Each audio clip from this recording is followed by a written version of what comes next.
31. Um texto, eu imagino, conhecido, pelo menos da grande maioria. Fala aí dos discípulos do caminho de Emaús, dos discípulos que nós não sabemos quem são, só sabemos que um deles se chama Cleopas ou Cleopas, e eles vêm conversando a respeito dos últimos acontecimentos que se deram ali em Jerusalém, ou seja, a prisão, o martírio, a morte do Senhor Jesus Cristo, e ali uma interrogação, sobre a ressurreição. Eles não viram o corpo, eles vão citar aqui que Maria vai ver o corpo, mas não encontra, ou seja, então pelo menos o desaparecimento do corpo do Senhor Jesus. Mas, como nós dissemos, é um texto bem conhecido. Nós vamos ler Lucas capítulo 24, do verso 13 ao verso 31. Diz assim a palavra do Senhor: naquele mesmo dia, 2 deles estavam de caminho para uma aldeia chamada Emaús, distante de Jerusalém 60 estádios, isso dá mais ou menos 11 quilômetros. E iam conversando a respeito de todas as coisas sucedidas. Aconteceu que, enquanto conversavam e discutiam, o próprio Jesus se aproximou e ia com eles. Os seus olhos, porém, estavam como que impedidos de o reconhecer. Então lhes perguntou Jesus: que é isso que vos preocupa? E de que ides tratando à medida que caminhais? Eles pararam entristecidos. Um, porém, chamado Cleopas, respondeu, dizendo: és o único, porventura, que, tendo estado em Jerusalém, ignoras as ocorrências desses últimos dias? Ele lhes perguntou quais, e explicaram o que aconteceu a Jesus Nazareno, que era varão profeta, poderoso em obras e palavras diante de Deus e de todo o povo, e como os principais sacerdotes e as nossas autoridades o entregaram para ser condenado à morte e o crucificaram. Ora, nós esperávamos que fosse ele quem havia de redimir a Israel, mas depois de tudo isto, e já este o terceiro dia desde que tais coisas sucederam. É verdade também que algumas mulheres das que conosco estavam nos surpreenderam, tendo ido de madrugada ao túmulo, e não achando o corpo de Jesus, voltaram dizendo terem tido uma visão de anjos, os quais afirmaram que ele vive. De fato, alguns dos nossos foram ao sepulcro e verificaram a exatidão do que disseram as mulheres, mas não o viram. Então lhes disse Jesus: ó nécios e tardos de coração, para crer tudo o que os profetas disseram. Porventura não convinha que o Cristo padecesse e entrasse na sua glória? E começando por Moisés, discorrendo por todos os profetas, expunha-lhes o que a seu respeito constava em todas as Escrituras. Quando se aproximavam da aldeia para onde iam, fez ele menção de passar adiante. Mas eles o constrangeram, dizendo: fica conosco, porque é tarde e o dia já declina. E entrou para ficar com eles, e aconteceu que, quando estavam à mesa, tomando ele o pão, abençoou-o, e tendo partido, lhes deu. Então se lhe abriram os olhos e o reconheceram, mas ele desapareceu da presença deles. Vamos orar? Muito obrigado, Pai, por esse tempo, obrigado pela Tua palavra. Fala aos nossos corações, pelo ministério do Teu Santo Espírito, para que possamos ter os nossos olhos abertos para estas verdades, esses princípios, estas lições para a nossa vida, e mais do que isso, para os olhos abertos para com a Tua presença ao nosso lado, e que isso possa transformar o nosso viver, o nosso dia a dia, nossas perspectivas e prioridades, e que tudo que façamos seja para a Tua honra e glória. Abençoe a Deus esse tempo, fala ao nosso coração. Nós oramos e pedimos em nome do Senhor Jesus Cristo. Amém.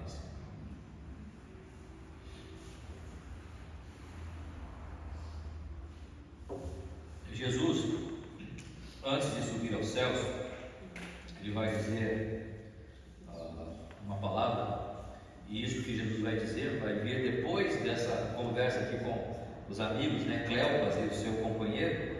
Vai vir ali no versículo 50 deste mesmo capítulo. É claro que lá em Mateus vai estar mais explicado. Eis que estou convosco todos os dias até a consumação do século. Antes de Jesus ser assunto aos céus, ele diz: ide, portanto, fazer discípulos a toda criatura, batizando em nome do Pai, do Filho, do Espírito Santo. Toda a autoridade me foi dada no céu e na terra. E ele vai dizer: eis que estou convosco, no verso 20, eis que estou convosco todos os dias. Jesus está conosco. Jesus está ao seu lado, Jesus está ao meu lado. Ele está andando ao nosso lado. se você realmente já tomou uma decisão ao lado de Cristo, se você já entendeu que as suas obras não o levam à salvação, se você já entendeu que os seus feitos, por melhores que sejam, não pode lhe garantir a entrada dos céus, mas já confiou à obra de Cristo, essa certeza e essa segurança, não por obra de justiça praticada por nós, mas segundo o seu lavar, mediante a regeneração, o lavar regenerador do Espírito Santo. Se nós já entendemos isso, se você no coração já entregou a sua vida ao Senhor Jesus Cristo, eu vou te dizer de forma bem clara, Ele está do seu lado. E eu estou falando de forma bem clara não porque eu tenho uma visão muito melhor do que a de vocês, não, porque a palavra do Senhor está dizendo. Ele disse: eis que estou convosco todos os dias, até a consumação. E nós cremos na palavra, não? Nós cremos na sua palavra, e se cremos na palavra do Senhor, basta apenas apropriarmos-nos dessa promessa e dessa verdade de que Ele está ao nosso lado. Mas o que é que faz com que nós não percebamos que Ele está ao nosso lado? O que é que faz com que nós não percebamos que Ele está ao nosso lado? Me parece que o que fez com que esses homens não percebessem a presença de Jesus, talvez tenha sido o próprio Senhor Deus que cegou os seus olhos, ainda que isso não é claro aqui. Mas no versículo 16 vai dizer: os seus olhos, porém, estavam como que impedidos de o reconhecer. E quando nós olhamos ali para o versículo 31, então se lhe abriram os olhos e o reconheceram. Então era alguma coisa que estava além deles. A priori me parece que há um poder ali, alguma coisa sobrenatural que estava impedindo eles de perceberem. Mas por que Deus fez isso? Se é que foi Deus mesmo, né? Deus tem os seus mistérios. São coisas que tem algumas áreas que nós não podemos tocar, tem algumas áreas que nós não conseguimos tocar. Estávamos falando há pouco sobre dispensações, né? Alguns dizem que as dispensações não podem ser levadas a sério, porque esse termo dispensações nem está na Bíblia, né? A Trindade também não está na Bíblia. O termo Trindade também não está na Bíblia. Mas nós temos a Trindade: Deus Pai, Deus Filho e Espírito Santo. Então o fato do termo especificamente não estar, mas há um conjunto de verdades ali expressas na palavra do Senhor, né? Deus Pai, Deus Filho e Deus Espírito Santo, e que nós cremos que Deus é um e três ao mesmo tempo. Como que nós podemos entender e explicar isso? Não dá, porque isso foge à nossa capacidade, como limitados que somos, de não somente compreender, mas até mesmo de tentar explicar isso. É como Jesus vai dizer sobre o amor e sobre a paz. A paz que excede todo entendimento, o amor que excede todo entendimento. O que é isso? É um amor que eu sinto, é uma paz que eu sinto, que eu não consigo explicar. Você só vai entender quando você experimentar essa paz, quando você experimentar esse amor pelo ministério do Espírito Santo na sua vida. Eu só vou poder entender isso quando eu mesmo experimentar. Essa segurança que nós podemos ter em Cristo, nós só podemos experimentá-la quando nós percebermos isso e virmos de fato essas coisas acontecendo e sentir a presença do Senhor conosco, porque ninguém pode saber disso, porque ninguém vê, mas eu sinto que o Senhor está comigo. Quando nós sentimos, por exemplo, o poder da oração, quando das respostas do Senhor às nossas orações, e o Senhor então, Ele responde, e isso nos dá segurança, isso nos dá conforto, cada vez mais confiança nele, porque sabemos que Ele está ouvindo as nossas orações, e sabemos então que Ele está ao nosso lado. Não é uma coisa apenas de ver isto de forma palpável ou concreta, mas nós sentimos a sua presença, porque Deus é Espírito, e importa que os seus adoradores o adorem em Espírito e em verdade. Nós não adoramos um Deus apenas porque vemos esse Deus. Infelizmente, o problema da idolatria no ser humano é exatamente este. Lembra de Tomé? Se eu não tocar nas suas feridas, se eu não tocar nas suas chagas, eu não posso crer. Jesus vai dizer: bem-aventurado Tomé, aquele que não viu, mas creu. O Senhor Jesus está conosco. Se você já entregou a sua vida a Ele, pode ter certeza, pela palavra do Senhor, que Ele está ao seu lado. Mas é possível que algumas coisas possam, de alguma forma, nos impedir de ver isso. Como eu disse, claro, a priori me parece que foi Deus que fechou os olhos desses homens, mas havia algumas outras coisas também aqui, que estavam talvez turvando os seus olhares para que eles não vissem. Uma das coisas das quais nós somos, como seres humanos, necessitados de ter é amigos. Nós precisamos de relacionamentos. Na sociologia diz que o homem ele é dotado de sociabilidade, ou seja, a sua capacidade de socializar-se. O homem é dotado de uma capacidade inata de socializar.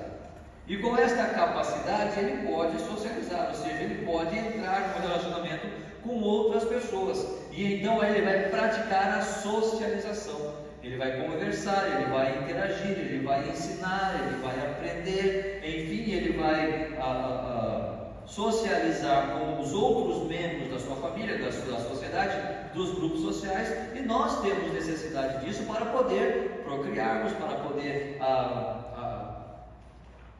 estabelecer a manutenção da nossa espécie, da raça humana, né, por assim dizer. É socializando que nós vamos fazer isso, ok? E quando não temos isto, nós temos problema. Já assistiu aquele filme Náufrago, né? Que ele fica sozinho, ele fica meio doido, né? Então o Wilson é aquela bola que ele coloca ali uns cabelinhos na bola, ele pinta ali com o seu próprio sangue, né? O rostinho ali, e quando aquela bola vai embora, ele Wilson, né? Ele sente como se ele estivesse sozinho, como se ele estivesse com agora o meu companheiro, que era uma bola, né? Mas ele tomou para ele aquela bola como uma forma de entender que tinha alguém com ele, mas era só uma bola, era um ser inanimado, mas para ele era o seu companheiro, era com quem ele se confidenciava, estava ali, imaginava, porque o ser humano precisa disso. Isto estamos falando no campo da alma, do intelecto, da questão física, né? Eu preciso ver que eu tenho alguém aqui, eu preciso ter minha esposa, meu esposo, filhos, a minha família está aqui, né? E então nós precisamos dessa coisa no campo da alma e do corpo, e no campo do espírito também, no campo espiritual também. Mas se nós pensarmos no ser humano espiritualmente falando, eu não posso me unir a você em espírito. Já pensaram nisso? Eu posso tocar a sua mão, eu posso te abraçar, eu posso conversar com você, eu posso ouvir o que você está dizendo para mim. Mas espiritualmente, o que você está pensando agora eu não sei. O que você está falando para mim? O que eu estou falando espiritualmente, não com as minhas vozes audíveis, né? Eu posso entender o que o seu espírito está dizendo agora? Não posso. Espiritualmente, nós também precisamos de um companheiro. E este nosso companheiro espiritual é o Senhor Jesus Cristo. Eis que estou convosco todos os dias até a consumação do século. Mas espiritualmente, às vezes, nós nos sentimos sozinhos. Não porque o Senhor Jesus não está, porque por algum motivo nós permitimos que esta solidão nos acompanhe, ou permitamos que os nossos pensamentos de solidão nos acompanhem. Pensamos que estamos sós, pensamos que o Senhor não está mais se preocupando conosco, ou com as nossas dúvidas ou temores. Pensamos que Deus talvez, eu não sou tão importante para Ele. Os meus problemas, o que eu tenho passado, é sinônimo que Deus já desistiu de mim e não quer mais saber de mim.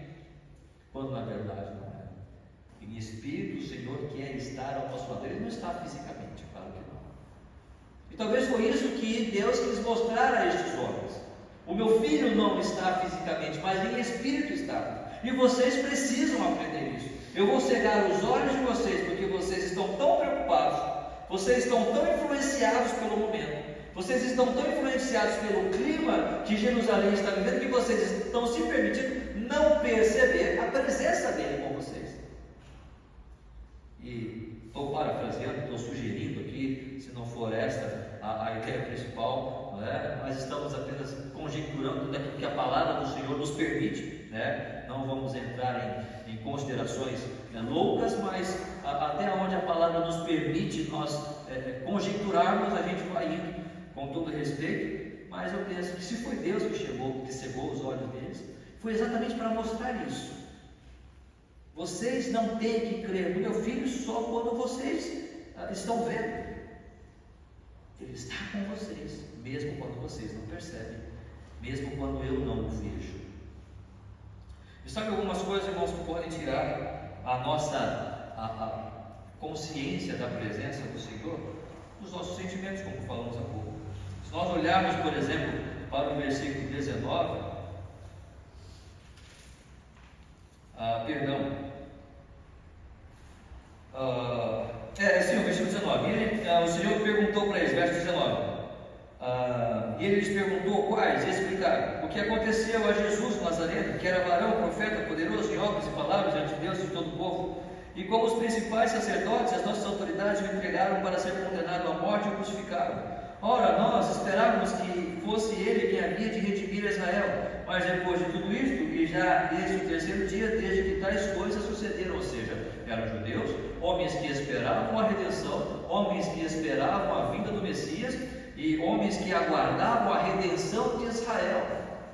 Mas aqueles sobre quem eles colocaram toda a sua esperança para livrá-los do jugo do Império Romano, tinha morrido.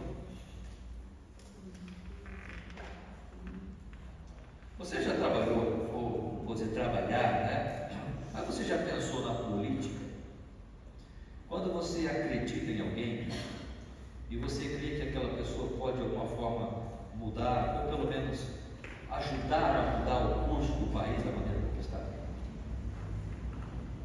E aí você acredita e você volta naquela pessoa. É quando você percebe, eu só estou sugerindo, né? Nada disso é real. Às vezes eu falo isso com os alunos para não entrar na questão política de fato, né? Mas há todo um sistema que não permite que aquele candidato que você creu, né? Não que nós criamos em homens para resolver o problema do mundo, não é isso. O controle de todo o planeta está no nosso Deus, mas às vezes nós colocamos como cidadãos que somos e temos que participar da vida política e social do país, né? E orar também pelo nosso país. Mas quando você vê todo um sistema que vai impedir que isso aconteça, você se entristece, né?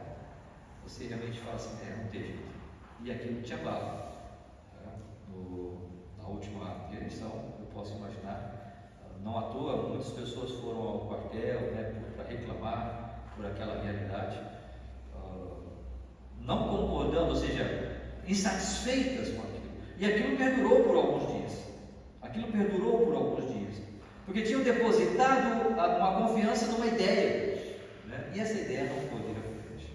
Imagine quanto mais estes judeus que aqui estavam, esperando que toda a opressão que eles estavam passando por conta do Império Romano, e o Senhor Jesus então seria aquele que iria redimir-los.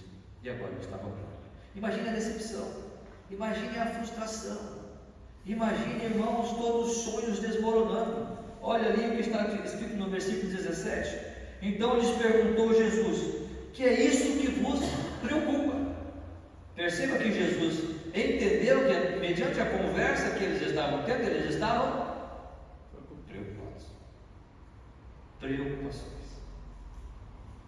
Isto que está te preocupando, Jesus está dizendo, isso que está preocupando você. Vocês sabem, nós já falamos, né, o que significa preocupar, né? É quando você preocupa, ou seja, você ocupa a sua mente com coisas previamente estabelecidas por você mesmo. Ou seja, você ocupa a sua mente antecipadamente. Você preocupa a sua mente. Não aconteceu, mas você já está preocupado. E aí, você começa a considerar coisas, e aquilo gera mais ideias e mais sentimentos, e aquilo faz com que você perca, porque todas essas questões são questões muitas vezes humanas, a questão financeira, a questão de saúde, a questão de trabalho, a questão de relacionamento, tem a ver com pessoas, tem a ver com a sua vida, tem a ver com os seus boletos a pagar, e você está preocupado com isso, e tira-nos a visão do espiritual. tira-nos a visão do mundo espiritual, da realidade espiritual na qual nós vivemos. Qual é essa? Que Cristo está ao seu lado, que Cristo está ao meu lado. As preocupações. Jesus pergunta então para eles: que é isso que vos preocupa? E de que ides tratando à medida que caminhais? E eles pararam entristecidos. A preocupação deles com relação à morte de Jesus fez com que eles se entristecessem. Eu me preocupo, logo eu começo a me perguntar e considerar e cogitar as coisas que vão acontecer amanhã, coisas que não aconteceram, ainda mais vão acontecer. E quando eu começo a considerar essas coisas que vão acontecer e o que eu posso perder ou deixar de ganhar, eu me entristeço. Mas isso nem aconteceu ainda. Mas pode acontecer. Tá, mas não aconteceu. Mas e se acontecer? E se acontecer, eu vou perder isto, eu vou perder aquilo, eu vou deixar de ter aquela outra coisa.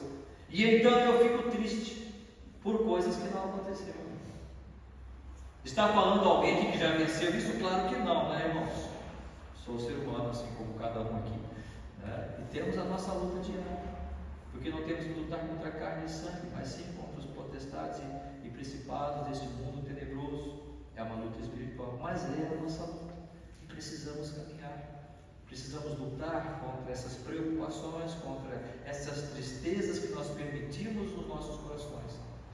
Esses dias eu estava conversando com alguém, realmente uma situação bem complicada.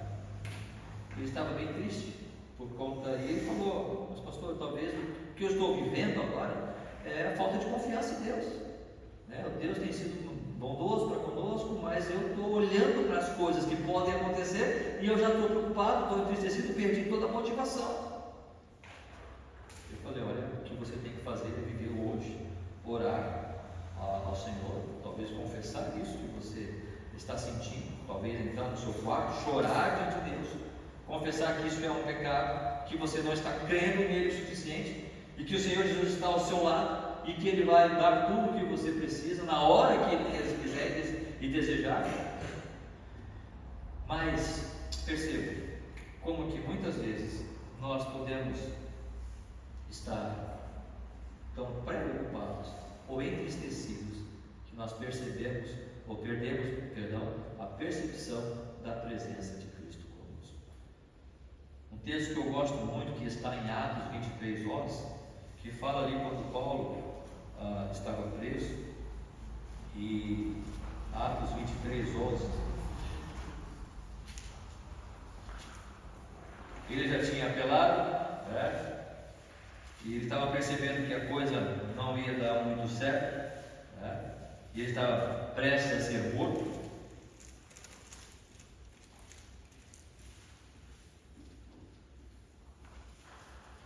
E ele então apela para César. E quando ele apela para César, ele tem que ser levado a Roma, a Itália. Mas percebam o que eu quero trazer para os irmãos, é que nesse momento Paulo estava vivendo um momento de tensão muito grande, de perder a própria vida.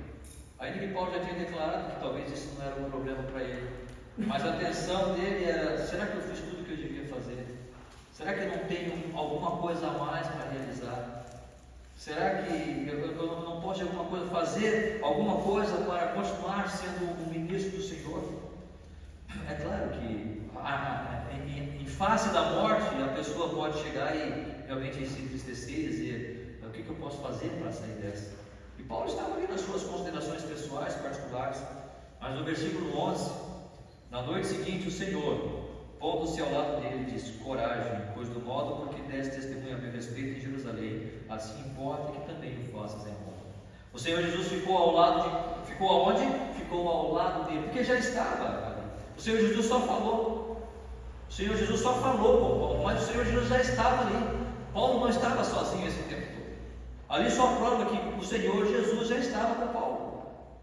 Mas talvez os problemas, as preocupações, as tristezas, os temores de Paulo, que é normal como seres humanos que somos, é normal ter. A grande questão é como nós estamos administrando isso. A grande questão é como eu estou lidando com isso. Eu estou me permitindo ser vencido por isso? Ou eu estou colocando isso aos pés do Senhor e continuando a minha vida em adoração, louvor e no trabalho do Senhor Jesus Cristo?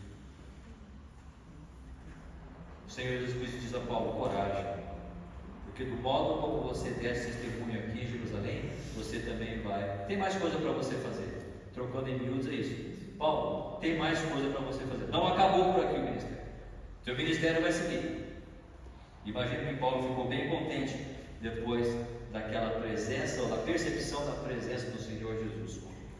Portanto, irmãos, Cristo está conosco, e a sua presença em nós precisa ser sentida, ou melhor, precisa ser aceita por nós.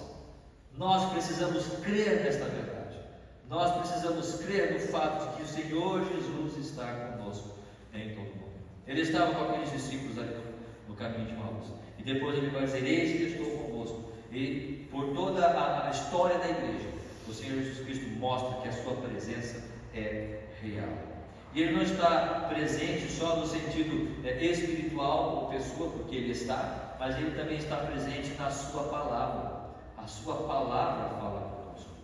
Perceba que o Senhor Jesus Cristo vai conversando com eles, e eles começam a contar para Jesus ali as coisas que aconteceram e como foram olhar ali, visitaram o túmulo, mas se surpreenderam porque o corpo não estava mais lá, no versículo 23. E versículo 24: de fato, alguns dos nossos foram ao sepulcro e verificaram a exatidão do que disseram as mulheres, mas não viram.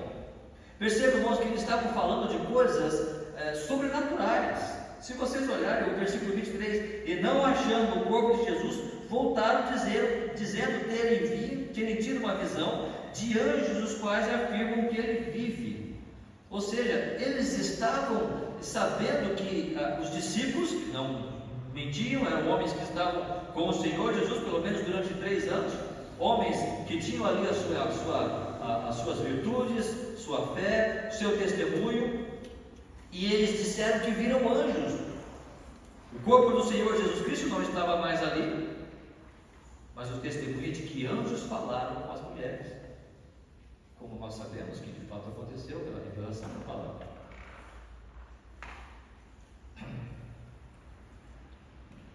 E tudo isso não os fez ver Jesus, e tudo isso não os fez criar uma esperança.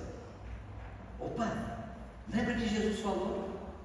E as mulheres, nossas irmãs, foram lá e os homens foram lá, e Jesus não está lá, o corpo dele não está lá. Não, os romanos não roubaram, tinha anjo lá. Então algo sobrenatural aconteceu. Vamos esperar, porque Deus vai fazer alguma coisa.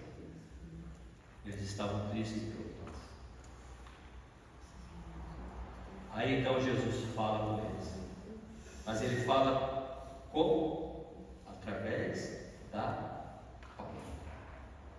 Jesus não tece argumentos pessoais, Jesus não tece argumentos além daquilo que já está escrito. Jesus dá a sua repreensão, né? Então ele diz: Jesus, ó nécios e tardos de coração.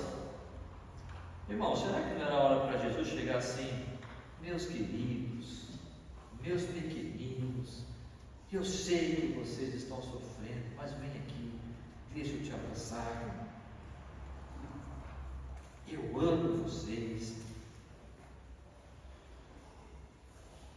Claro que é Jesus, mas Jesus vai dizer de forma bem enfática: ó nécios e tardos. Ele fala com todo amor, mas ele diz: ó nécios e tardos de coração, para crer tudo que eu falei, certo?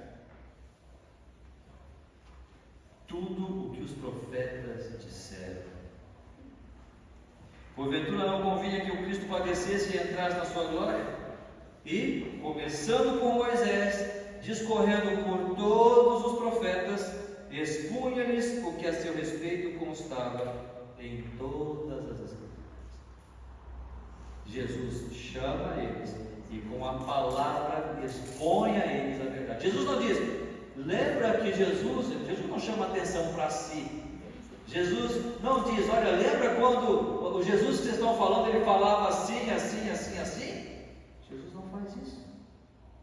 Jesus chama a atenção deles para a palavra. Os profetas, e começando em Moisés, passando por todos os profetas, expunha o que tinha que acontecer e que as Escrituras falavam. Portanto, Jesus está conosco, irmãos, quando a sua palavra está falando. Esta palavra que nós estamos lendo agora, esta palavra que você tem em suas mãos, esta palavra é a palavra do Senhor Jesus Cristo a você e a mim, a nós, a sua igreja, para o tempo desses dois irmãos, os discípulos no caminho de Emaús, mas também para o nosso tempo. É a mesma palavra do Senhor. Infelizmente, nós temos muitas pessoas que estão buscando através de outras visões e manifestações, e muitas vezes usam a palavra tão somente como um amuleto, tão somente como uma forma de dizer que estão falando de Deus, mas o que importa realmente são as visões, ou a experiência que eu tive. Não. O que importa aqui é a palavra do Senhor, o que ela está dizendo. Porque foi ela que Jesus usou. Jesus não usou palavras novas, Jesus não usou novos argumentos, Jesus não usou novos métodos de persuasão para fazer com que esses dois discípulos chegassem ao conhecimento dele. Não, ele usou a palavra. Então, somente porque toda palavra inspirada é útil para o ensino, para a educação, para a repreensão, para a educação da justiça. 2 Timóteo 3,16. Toda palavra inspirada por Deus é útil para isso. Jesus está ao seu lado, Jesus está ao meu lado e está nos ensinando. Irmãos, nós somos homens que precisamos de orientação constante. Homens que precisamos, homens, mulheres, jovens, crianças, que precisamos de constantemente estarmos sendo orientados por quem? Pela palavra do Senhor. Mas é claro que vão ter coisas que não vamos ter aqui na Bíblia, não vamos ter escrita aqui, mas Deus usa a sua igreja para isso, para a orientação, minha orientação, a orientação de cada um aqui, a orientação das famílias, a orientação do corpo como um todo. Mas enfim, Deus quer usar a sua palavra para nos ensinar. E essa palavra está conosco, a sua presença está aqui. Ele está caminhando conosco, mesmo que nós não possamos ver, a sua presença está aqui, não somente por aquilo que nós podemos sentir e experimentar, mas pela sua própria palavra que ele fala a nós. E esta palavra vai revelar a nós quem de fato nós somos. Esta palavra vai revelar, assim como revelou para aqueles dois homens, que eles precisavam abrir os seus olhos para a realidade e perceber que era Jesus que estava ali, que Jesus estava falando. E o quanto eles precisavam do poder de Deus para ter os seus olhos abertos, porque eles eram limitados, fracos, assim como nós somos também. E precisamos do poder de Deus para abrir os nossos olhos, para percebermos o que está ao nosso redor. A palavra do Senhor nos diz: o diabo, vosso adversário, anda em derredor, buscando alguém para devorar. E quantas vezes nós perdemos a consciência dessa realidade? Quantas vezes nós perdemos a consciência deste perigo que estamos correndo com relação aos nossos inimigos, ao nosso inimigo maior, que é Satanás, no campo espiritual? Quando tantas vezes estamos mais envolvidos e preocupados, podemos assim dizer, com as questões materiais. Lá no Salmo 103, verso 14, Salmo 103, 14, nós vamos ver ali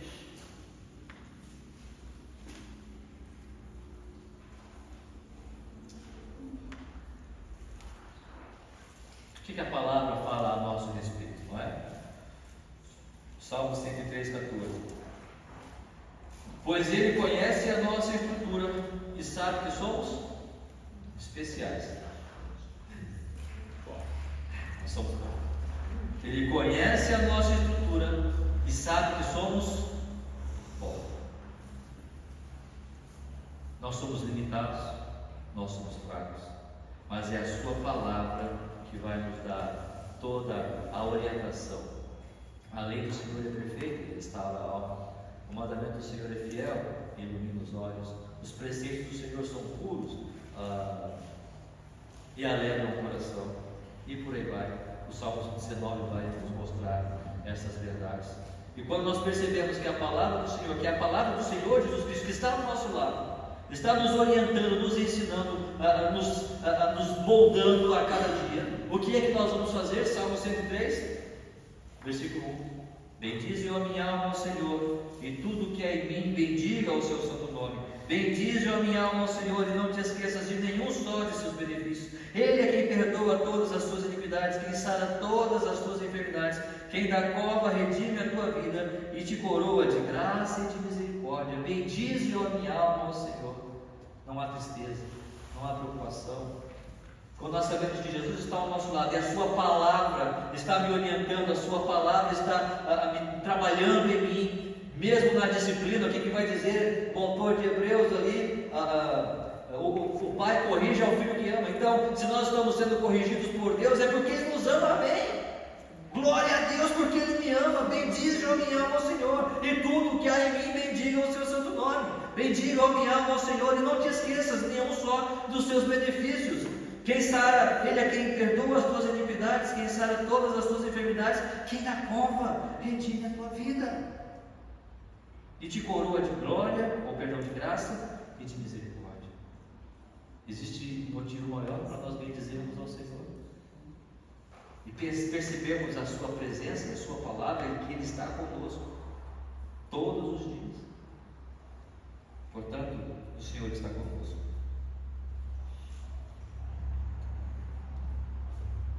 Mesmo nós sendo assim tão limitados, nossa estrutura como pó,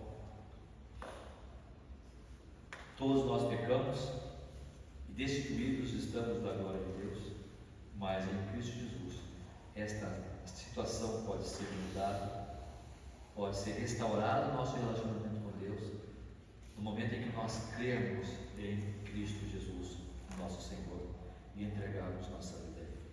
Mas para isso é necessário uma coisa: é necessário que nós entendamos que Ele é Senhor, é necessário que nós entendamos que eu não sou o Senhor da minha vida, e eu não posso ser. O mundo está tentando dizer que você pode ser Senhor da sua vida. Não, você não pode. O mundo sempre fez isso. O mundo sempre fez isso. Satanás sempre iniciou fazendo isso e vai continuar fazendo isso. Desde o Jardim do Éden, ele fez isso. Quando com Eva ele conversou, ele disse: é certo que você não vai morrer, mas vou abrir os seus olhos. Pode pegar. Deus falou, mas não tem nada a ver. Não tem nada a ver. Tem tudo a ver. O mundo continua falando isso, mas nada mudou. O pecado está aí, o erro está aí. A coisa continua da mesma forma.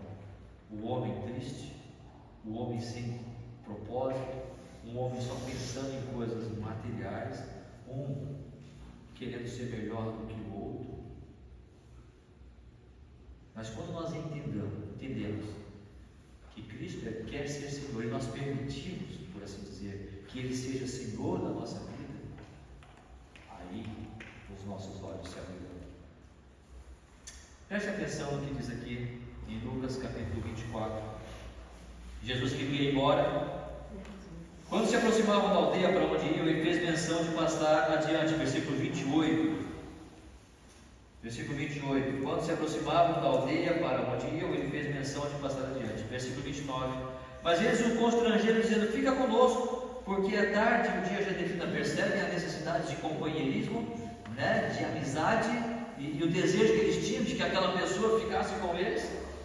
Essa é a necessidade do ser humano, de ter alguém para conversar, de ter mais pessoas, um grupo de pessoas para conversar. Fica conosco, porque é tarde, o dia já declina, e entrou para ficar com eles. Jesus não precisa, mas mesmo assim ele acudiu ao pedido deles. Versículo 30. E aconteceu que quando estavam à mesa, tomando ele o pão, Jesus não era o dono da casa. Jesus não era o chefe da família. Jesus era um visitante. Que autoridade tinha Jesus para pegar o pão e servir? Mas mediante a conversa de Jesus com eles, Jesus mostra a sua autoridade. E Jesus se mostrou tão aprazível a eles. Senhor, fica. E eles falaram com aquele homem: fica conosco. A presença daquela pessoa era irresistível, por assim dizer, ao ponto de ele passar a dirigir a casa, vamos dizer assim. Ele tomar o pão e ele repartir o pão. Jesus quer ser Senhor da sua vida, da minha vida. Não sou eu que sou o dirigente aqui. Eu preciso sentir em Cristo esse desejo de: Senhor, faça-se a tua vontade na minha vida, não a minha. Faça-se o teu querer no meu viver e não o seu querer.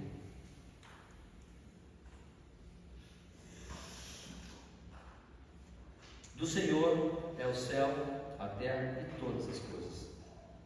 A Ele pertence todas as coisas.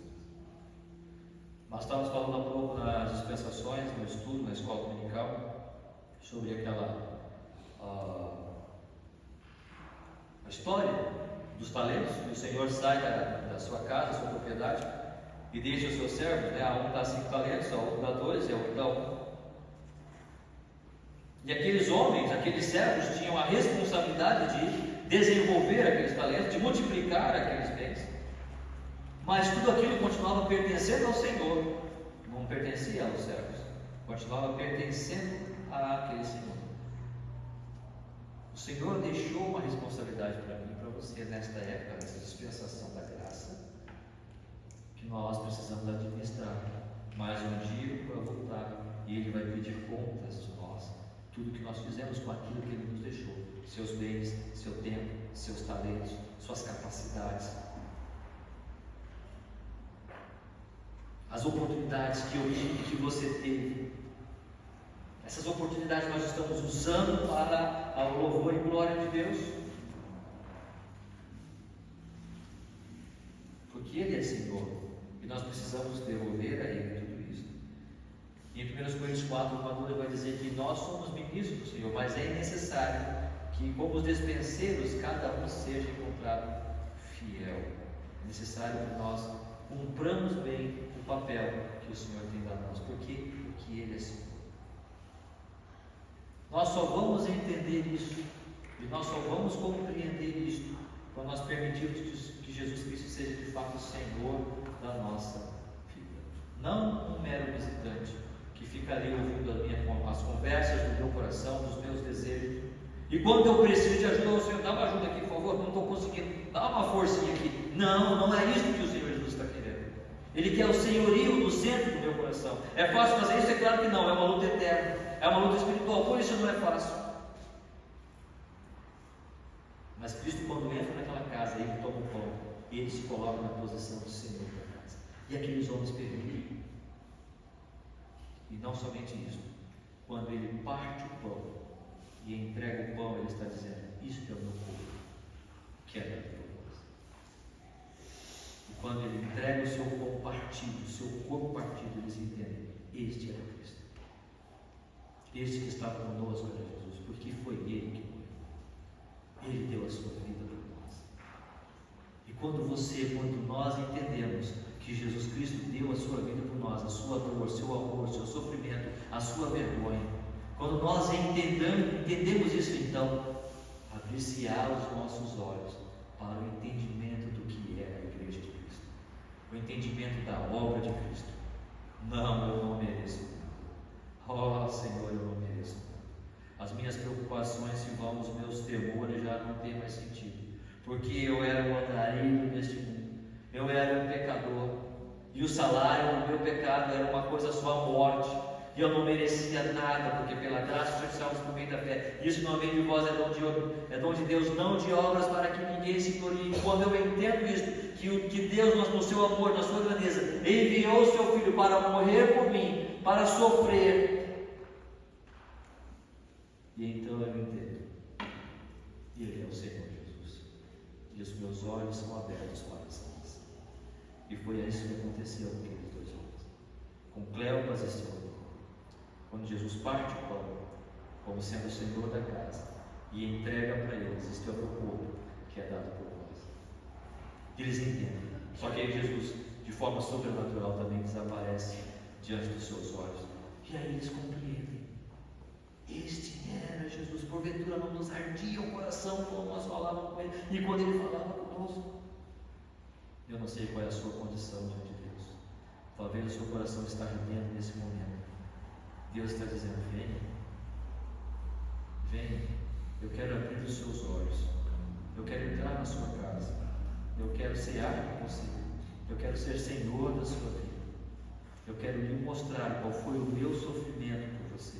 Eu dei a minha vida por ti, ainda que você não mereça, ainda que nenhum pecado eu cometi, mas por amor a você eu dei a minha vida, e estou aqui para ser o seu Senhor, porque um dia eu virei em glória.